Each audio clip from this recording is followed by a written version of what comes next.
Hello hi എല്ലാവർക്കും എൻ്റെ YouTube ചാനലിലേക്ക് സ്വാഗതം. ഞാൻ ആദ്യമായിട്ട് യൂട്യൂബ് ചാനലൊക്കെ തുടങ്ങി സെറ്റായിട്ടിരിക്കുകയാണ്. അപ്പോൾ എന്ത് വീഡിയോ അപ്ലോഡ് ചെയ്യുമെന്ന് ഓർത്ത് ഞാൻ ഇങ്ങനെ ഇരുന്നപ്പോഴാണ് പി എസ് സി പഠിക്കുന്ന അപ്പോൾ PSC വീഡിയോസ് നമുക്കൊന്ന് അപ്ലോഡ് ചെയ്ത് നോക്കാം. കാരണം ഞാൻ പഠിച്ചത് അപ്ലോഡ് ചെയ്യുമ്പോൾ ഞാൻ അന്നന്ന് പഠിക്കും. അപ്പോൾ അന്നന്ന് പഠിക്കുന്ന വീഡിയോസ് ഒരു നോട്ടായി സ്ലൈഡ് ആക്കിയിട്ട് അപ്ലോഡ് ചെയ്യുമ്പോൾ എന്തായാലും ഞാൻ തന്നെ എഴുതും, ഞാൻ തന്നെ പഠിക്കും. അപ്പോൾ ഒന്നും കൂടെ എനിക്ക് തറവായിട്ട് പഠിക്കാമല്ലോ എന്നുള്ള രീതിയിലാണ് ഞാൻ ഇങ്ങനെ വീഡിയോസ് അപ്ലോഡ് ചെയ്യാൻ നോക്കുന്നത്. ഓക്കെ, ഞാൻ ഗോളിൽ വലിച്ച് നീട്ടുന്നൊന്നുമില്ല സംസാരം. അപ്പോൾ നമുക്ക് ഇന്നത്തെ ടോപ്പിക് എന്ന് പറയുന്നത് ഭൂമിയുടെ ഘടന. ഭൂമിയുടെ ഘടനയാണ്. നാളെ നമ്മൾ ഭൂമിയുടെ ഘടന പഠിക്കും. അതിനു മുമ്പ് നമുക്ക് എന്താണ് ഭൂമിശാസ്ത്രം എന്താണെന്നും അതിൻ്റെ ശാഖകളും കുറച്ച് സിദ്ധാന്തങ്ങളും ഒക്കെ ഉണ്ട്. അപ്പോൾ നമുക്ക് അതൊക്കെ ഒന്ന് ജസ്റ്റ് ഒന്ന് പഠിച്ച് വെക്കാമെന്ന് ഞാൻ ആലോചിച്ചു. ഭൂമിശാസ്ത്രം നമുക്കറിയാം അല്ലേ, ഭൂമിശാസ്ത്രം എന്താണെന്നും ഭൂമിയെക്കുറിച്ചുള്ള പഠനമായിരിക്കും ഭൂമിശാസ്ത്രം എന്ന് നമുക്കറിയാം. അപ്പോൾ നമുക്ക് ജസ്റ്റ് ഒന്ന് ഭൂമിശാസ്ത്രം എന്താണെന്ന് നമുക്ക് ജസ്റ്റ് ഒന്ന് നോക്കിയിട്ട് വരാം. ഓക്കെ, ഭൂമിയെക്കുറിച്ചുള്ള വിവരണമാണ് ഭൂമിശാസ്ത്രം. അപ്പോൾ എന്താണ് ഭൂമിയെക്കുറിച്ചുള്ള വിവരണം? ആദ്യമായി പദം യൂസ് ചെയ്ത ആരാണ്? ഇറാത്തോസ്തനീസ് എന്ന ഗ്രീക്ക് പണ്ഡിതനാണ്. ഇറാത്തോസ്തനീസ് എന്ന ഗ്രീക്ക് പണ്ഡിതൻ. ഈ പേര് ജസ്റ്റ് ഒന്ന് നോക്കി വെച്ചോ കേട്ടോ, അത്യാവശ്യമായിരിക്കും. ഇറാത്തോസ്തനീസ് എന്ന ഗ്രീക്ക് പണ്ഡിതനാണ് ഭൂമിശാസ്ത്രം എന്ന പദം ആദ്യമായിട്ട് യൂസ് ചെയ്തത്. ഓക്കെ, ജിയോ, ഗ്രാഫോ എന്നീ 2 ഗ്രീക്ക് പദങ്ങളിൽ നിന്നാണ് ഭൂമിശാസ്ത്രം എന്ന പദം ഉടലെടുത്തത്. അപ്പോൾ എന്താണ് ജിയോ, ഗ്രാഫോ എന്നീ 2 ഗ്രീക്ക് പദങ്ങൾ. ആ 2 ഗ്രീക്ക് പദങ്ങളിൽ നിന്നാണ് ഭൂമിശാസ്ത്രം എന്ന പദം ഉടലെടുത്തിരിക്കുന്നത്. ജിയോ എന്ന ഭൂമി എന്നും ഗ്രാഫോ എന്ന വിവരണം എന്നുമാണ് അർത്ഥം വരുന്നത്. ഓക്കെ, ഇനി ഭൂമിശാസ്ത്രത്തിൻ്റെ സവിശേഷതയെ പറയുന്നത് ഡുവലിസമാണ്. അപ്പോൾ ഭൂമിശാസ്ത്രത്തിൻ്റെ സവിശേഷതയെ പറയുന്നത് ഡുവലിസമാണ്. സ്ഥലീയ വ്യത്യാസങ്ങളെക്കുറിച്ചുള്ള പഠനം കൂടിയാണ് ഭൂമിശാസ്ത്രം. സ്ഥലീയ വ്യത്യാസങ്ങളെക്കുറിച്ചുള്ള പഠനം പ്രകൃതിയെയും മനുഷ്യപ്രവർത്തനങ്ങളെയും സമഗ്രമായ ഒരു യൂണിറ്റായി കണ്ടുകൊണ്ടുള്ള പഠനം. അപ്പോൾ എന്താണ് പ്രകൃതി, മനുഷ്യപ്രവർത്തനങ്ങൾ. അപ്പോൾ ഈ രണ്ടെണ്ണത്തിനെയും സമഗ്രമായ ഒരു യൂണിറ്റായിട്ട് അല്ലാതെ ഒന്നായി കണ്ടുകൊണ്ടുള്ള ഒരു പഠനം എന്ന് നമുക്ക് വേണമെങ്കിൽ ഇവിടെ ചിന്തിച്ചെടുക്കാം. ഓക്കെ, നമുക്കിനി അടുത്ത നിർവചനങ്ങൾ നോക്കാം. ഭൂമിശാസ്ത്രത്തിന് നിരവധി നിർവചനങ്ങൾ നൽകിയിട്ടുണ്ട്, പണ്ഡിതന്മാരൊക്കെ നൽകിയിട്ടുണ്ട്. അത് നമുക്ക് നോക്കാം. ഫസ്റ്റ് പണ്ഡിതന്മാർ നൽകിയിട്ടുള്ള ഒരു നിർവചനമാണ് മനുഷ്യൻ്റെ വാസസ്ഥലം എന്ന നിലയിൽ ഭൂമിയെക്കുറിച്ചുള്ള വിവരണം. അപ്പോൾ എന്താണ് മനുഷ്യൻ്റെ വാസസ്ഥലം എന്ന നിലയിൽ ഭൂമിയെക്കുറിച്ചുള്ള വിവരണമാണ് ഭൂമിശാസ്ത്രം എന്നാണ് പണ്ഡിതന്മാർ പറയുന്നത്. ഇനി അടുത്ത വ്യക്തിയാണ് റിച്ചാർഡ് ഹാർട്ട്ഷോൺ ആണ്. റിച്ചാർഡ് ഹാർട്ട്ഷോൺ അപ്പോൾ ഭൗമോപരിതലത്തിലെ സ്ഥലീയ വൈവിധ്യങ്ങളെക്കുറിച്ചുള്ള വിവരണവും വിശദീകരണം റിച്ചാർഡ് ഹാർട്ട്ഷോൺ. ഇനി അടുത്തത് ഹെറ്റ്നർ ആണ്. ഭൗമോപരിതലത്തിൻ്റെ വിവിധ ഭാഗങ്ങളിൽ അനുഭവപ്പെടുന്ന പ്രതിഭാസങ്ങൾ തമ്മിലുള്ള വ്യത്യാസങ്ങളെക്കുറിച്ചുള്ള പഠനം. ഹെറ്റ്നർ എന്താണ് പറയുന്നത്? ഭൗമോപരിതലത്തിൻ്റെ വിവിധ ഭാഗങ്ങളിൽ അനുഭവപ്പെടുന്ന പ്രതിഭാസങ്ങൾ തമ്മിലുള്ള വ്യത്യാസങ്ങളെക്കുറിച്ചുള്ള പഠനം. അപ്പോൾ ഈ നിർവചനങ്ങൾ ജസ്റ്റ് ഒന്ന് നിങ്ങൾ ഓർത്തിരുന്നാൽ മതി, കാണാണ്ട് പഠിക്കുന്നു വേണ്ട. ജസ്റ്റ് ചിലപ്പോൾ സ്റ്റേറ്റ്മെൻറ്റ് ലെവൽ ഒരു ക്വസ്റ്റ്യൻ വന്നാൽ നമുക്ക് അറിഞ്ഞിരിക്കാം. നമുക്കിനി അടുത്തത് ഭൂമിശാസ്ത്രത്തിൻ്റെ ശാഖകൾ നോക്കാം. വ്യവസ്ഥാപിത സമീപനം, മേഖലാ സമീപനം. അപ്പോൾ വ്യവസ്ഥാപിത സമീപനവും മേഖലാ സമീപനവും. അപ്പോൾ ഭൂമിശാസ്ത്രത്തിൻ്റെ 2 ശാഖകളാണ് വ്യവസ്ഥാപിത സമീപനം, മേഖലാ സമീപനം.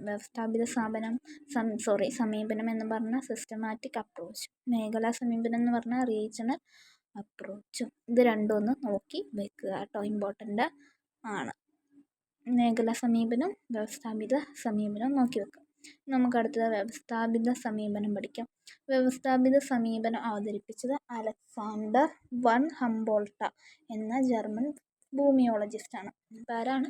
അലക്സാണ്ടർ വൺ ഹംബോൾട്ട് എന്ന ജർമ്മൻ ഭൂമിശാസ്ത്രജ്ഞൻ.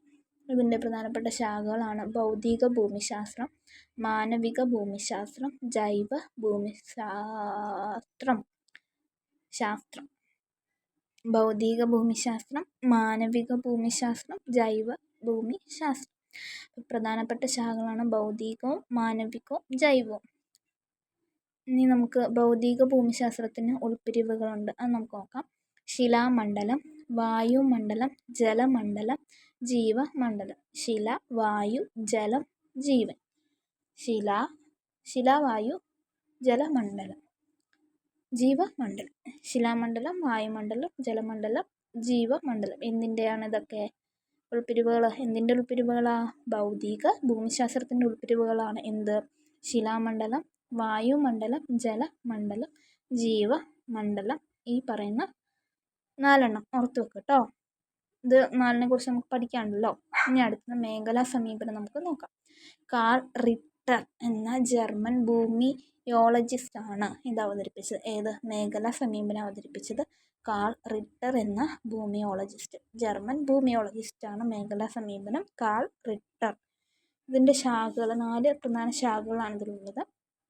ആദ്യത്തേത് ഭൂപ്രദേശ പഠനം, regional studies or area studies.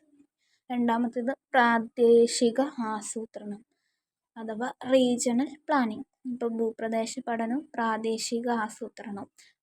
Call റിട്ടറാണ് മേഖലാ സമീപനം അവതരിപ്പിച്ചത്. ഭൂപ്രദേശ പഠനവും പ്രാദേശിക ആസൂത്രണ പഠനവും. ഇത് ഓർത്ത് വെക്കുക. ഇതിൻ്റെ അപ്പുറം 2 കൂടിയുണ്ട് ശാഖകൾ കേട്ടോ. അപ്പോൾ ഇത് പഠിക്കുക. ഇനി അടുത്തതാണ് പ്രാദേശിക വികസനം, റീജിയണൽ ഡെവലപ്മെൻറ്റ്, പ്രാദേശിക വിശകലനം. അപ്പോൾ പ്രാദേശിക വികസനവും റീജിയണൽ ഡെവലപ്മെൻറ്റും അഥവാ അടുത്തെന്താണ്? പ്രാദേശിക വിശകലനം. ഇനി ഭൂമിയുടെ ഉൽപ്പത്തിയുമായി ബന്ധപ്പെട്ട സിദ്ധാന്തങ്ങളുണ്ട്. അത് ആധുനിക സിദ്ധാന്തങ്ങളും ആദ്യകാല സിദ്ധാന്തങ്ങളുമാണ് ഭൂമിയുടെ ഉൽപ്പത്തിയുമായി ബന്ധപ്പെട്ട പ്രധാന സിദ്ധാന്തങ്ങൾ. ഓക്കെ, നമുക്കിവിടെ ആദ്യകാല സിദ്ധാന്തങ്ങൾ നോക്കാം. നെബുലാർ സിദ്ധാന്തവും ബൈനറി സിദ്ധാന്തവും. ആദ്യകാല സിദ്ധാന്തങ്ങളിൽ ഏറ്റവും പ്രധാനപ്പെട്ട 2 നെബുലാർ സിദ്ധാന്തവും ബൈനറി സിദ്ധാന്തവും. ഈ സിദ്ധാന്തങ്ങൾ ആദ്യകാലത്തെയും ആധുനിക കാലത്തെയൊക്കെ സിദ്ധാന്തങ്ങൾ പ്രധാനപ്പെട്ട എന്താണ്? ഓർത്ത് വെച്ചോണം. കാരണം പരീക്ഷകൾക്കത് ചോദിക്കാം ചോദിക്കാതിരിക്കാം. ഓക്കെ, നമുക്ക് നെബുലാർ സിദ്ധാന്തം നോക്കാം. ഇമ്മാനുവൽ കാന്റ് എന്ന ജർമ്മൻ ശാസ്ത്രജ്ഞനാണ് നെബുലാർ സിദ്ധാന്തം അവതരിപ്പിച്ചത്. Emmanuel Kant. ലാപ്ലോസ് എന്ന ഫ്രഞ്ച് ഗണിതശാസ്ത്രജ്ഞൻ ഈ സിദ്ധാന്തത്തെ പുനരാവിഷ്കരിച്ചു. അപ്പോൾ എന്താണ്? ഇമ്മാനുവൽ കാന്റാണ് ഈ സിദ്ധാന്തത്തെ നെബുലാർ സിദ്ധാന്തത്തെ ആദ്യമായി അവതരിപ്പിച്ചത്. പിന്നെ ലാപ്ലോസ് എന്ന് പറയുന്ന ഒരു ഗണിതശാസ്ത്രജ്ഞൻ എന്താണ്? ഈ സിദ്ധാന്തത്തെ പിന്നീട് പുനരാവിഷ്കരിച്ചു. ഈ നെബുലാർ സിദ്ധാന്തത്തിൻ്റെ കണ്ടന്റ് എന്താണ് ഞാൻ ജസ്റ്റ് ഒന്ന് പറഞ്ഞുതരാം. സൂര്യന് ചുറ്റുമുണ്ടായിരുന്ന വാതകങ്ങളും പൊടിപടലങ്ങളും അടങ്ങിയ മേഘരൂപം സ്വന്തം ഭ്രമണ വേഗത്താൽ വേറിട്ട ഗ്രഹങ്ങളായി പരിണമിച്ചു. അപ്പോൾ എന്താണ്? സൂര്യന് ചുറ്റും വാതകങ്ങളും പൊടിപടലങ്ങളും എന്താണ്? മേഘരൂപത്തിൽ ഉണ്ടായിരുന്നു, ചുറ്റിക്കൊണ്ടിരിക്കുകയായിരുന്നു. അപ്പോൾ എന്താണ്? അവയുടെ ഭ്രമണ വേഗത്താൽ, ചുറ്റലിൻ്റെ ഭയങ്കരമായുള്ള വേഗത്താൽ എന്താണ്? ഇതൊക്കെ വേറിട്ട ഗ്രഹങ്ങളായിട്ട് പരിണമിച്ചു. ഇനി അടുത്തത് ബൈനറി സിദ്ധാന്തം. ഷാംബർലെയ്ൻ, മോൾട്ടൺ എന്നിവരാണ് ബൈനറി സിദ്ധാന്തം അവതരിപ്പിച്ചത്. ആര്? ഷാംബർലെയ്ൻ, മോൾട്ടൺ എന്ന് പറയുന്ന 2 വ്യക്തികൾ. ഇവർ 2 പേരാട്ടോ. ഷാംബർലെയ്നും എന്ന് പറയുന്ന ഒരു വ്യക്തി, മോൾട്ടൺ എന്ന് പറയുന്നത് വേറൊരു വ്യക്തി. Okay, James Jeans, Harold Jeffrey എന്നിവർ ഈ സിദ്ധാന്തത്തെ പിന്താങ്ങി. ജെയിംസ് ജീൻസ്, ഹാരോൾഡ് ജെഫ്രി എന്നിവർ ഈ സിദ്ധാന്തത്തെ പിന്താങ്ങി. ബൈനറി സിദ്ധാന്തം എന്താണെന്ന് നോക്കാം. മറ്റൊരു നക്ഷത്രത്തിൻ്റെ ആകർഷണ ബലമായി സൗര ഉപരിതലത്തിൽ നിന്നും ചുരുട്ടിൻ്റെ അതായത് സിഗരറ്റിൻ്റെ ആകൃതിയിൽ വസ്തുക്കൾ പുറത്തേക്ക് വ്യാപിക്കുകയും തുടർന്ന് അവ വേർപെട്ട് സൂര്യനെ വലയം വയ്ക്കാൻ ആരംഭിക്കുകയും ചെയ്തു. ഈ വസ്തുക്കൾ ഘനീഭവിച്ചതിലൂടെയാണ് ഗ്രഹങ്ങൾ രൂപപ്പെട്ടത്. ഇതാണ് ലെയ്ൻ, മോൾട്ടൺ എന്നിവരുടെ ബൈനറി സിദ്ധാന്തം. അപ്പോൾ ഈ സിദ്ധാന്തത്തിൻ്റെ കണ്ടൻ്റൊന്നും നിങ്ങൾ ജസ്റ്റ് ഒന്ന് അറിഞ്ഞിരുന്നാൽ മതി. വലിയ കാര്യത്തിലൊന്നും പഠിക്കാൻ പോകണ്ട കേട്ടോ. നമുക്ക് ആധുനിക സിദ്ധാന്തങ്ങൾ നോക്കാം. പ്രധാനമായും ആധുനിക സിദ്ധാന്തത്തിൽ 2 മഹാവിസ്ഫോടന സിദ്ധാന്തം അഥവാ പ്രപഞ്ച വികാസ സിദ്ധാന്തവും സ്ഥിരസ്ഥിതി സിദ്ധാന്തവും. അപ്പോൾ എന്താണ്? ആധുനിക സിദ്ധാന്തത്തിൽ ഏതൊക്കെയാണ്? മഹാവിസ്ഫോടന സിദ്ധാന്തവും സ്ഥിരസ്ഥിതി സിദ്ധാന്തവും. മഹാവിസ്ഫോടനവും സ്ഥിരസ്ഥിതി ഇങ്ങനെ പഠിച്ച് ഞാൻ പറയുമ്പോൾ എൻ്റെ കൂടെ തന്നെ പറഞ്ഞ് പഠിക്കുക കേട്ടോ. അപ്പോൾ നമ്മൾ പെട്ടെന്ന് പിന്നെ നമ്മൾക്കിത് പഠിക്കാനായിട്ട് വേറെ ടൈമൊന്നും കണ്ടെത്തേണ്ട കാര്യം ഉണ്ടാവില്ല. വീഡിയോ കാണുന്ന അനുസരിച്ച് നിങ്ങൾ കൂടെ പറഞ്ഞ് പഠിച്ച് നോക്കുക. മഹാവിസ്ഫോടന സിദ്ധാന്തം, സ്ഥിരസ്ഥിതി സിദ്ധാന്തം. ഈ സിദ്ധാന്തങ്ങൾക്ക് വളരെ ഇമ്പോർട്ടൻ്റ് ആയിട്ടുള്ളതാണ് ആധുനികവും ആദ്യകാല സിദ്ധാന്തങ്ങളൊക്കെ. അതൊക്കെ ഒന്ന് നോക്കി വെച്ച് നോട്ട് ചെയ്ത് പഠിച്ച് പോവുക. പരീക്ഷയ്ക്ക് എന്തായാലും തീർച്ചയായിട്ടും വരാൻ സാധ്യതയുള്ള ഒരു ടോപ്പിക്ക് തന്നെയാണ് ഇത് രണ്ടും. ഓക്കെ, ഇനി നമുക്ക് മഹാവിസ്ഫോടന സിദ്ധാന്തം എന്താണെന്ന് നോക്കാം. ഇതിൻ്റെ മറ്റൊരു പേരാണ് നേരത്തെ പറഞ്ഞ പോലെ പ്രപഞ്ച വികാസ സിദ്ധാന്തം. അപ്പം മഹാവിസ്ഫോടന സിദ്ധാന്തത്തിൻ്റെ മറ്റൊരു പേരാണ് പ്രപഞ്ച വികാസ സിദ്ധാന്തം. ഇത് അവതരിപ്പിച്ചത് ആരാണ്? Edwin Hubble. അപ്പോൾ എന്താണ് അവതരിപ്പിച്ചത്? ആരാണ് അവതരിപ്പിച്ചത്? Edwin Hubble. ഈ സിദ്ധാന്തത്തിന്, ഇത് മഹാവിസ്ഫോടന സിദ്ധാന്തം അഥവാ പ്രപഞ്ച വികാസ സിദ്ധാന്തത്തിന് 3 ഘട്ടങ്ങളുണ്ട്. 3 ഘട്ടങ്ങളിലൂടെയാണ് ഈ സിദ്ധാന്തം കടന്നു പോകുന്നത്. അപ്പോൾ അവതരിപ്പിച്ചത് എഡ്വിൻ ഹബിൾ. പ്രപഞ്ച വികാസ സിദ്ധാന്തം അഥവാ മഹാവിസ്ഫോടന സിദ്ധാന്തം. ഇതിന് 3 ഘട്ടങ്ങളുണ്ട്.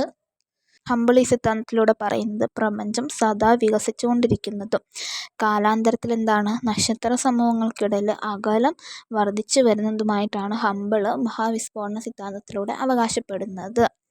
അപ്പോൾ ജസ്റ്റ് കണ്ടൻറ്റ് നേരത്തെ പറഞ്ഞ പോലെ കണ്ടൻറ്റിനൊന്ന് ജസ്റ്റ് ഒന്ന് അറിഞ്ഞിരുന്നാൽ മതി. ഇനി നമുക്ക് അടുത്തത് സ്ഥിരസ്ഥിതി സിദ്ധാന്തം നോക്കാം.